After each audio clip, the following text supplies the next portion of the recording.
Alright, this is my second harvest. This is my second harvest. Clean na siya. So, my pechay. Yan, ang dami niya.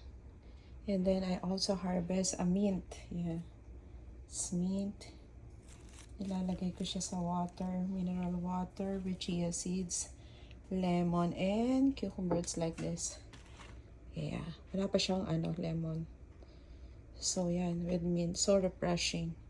Especially ngayong mainit ang panahon. And then, eto yung lulutuin ko mamaya with sardines. Wait.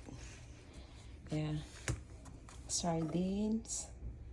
And together with later, I will put kamatis, tomato, sardines, and pechay.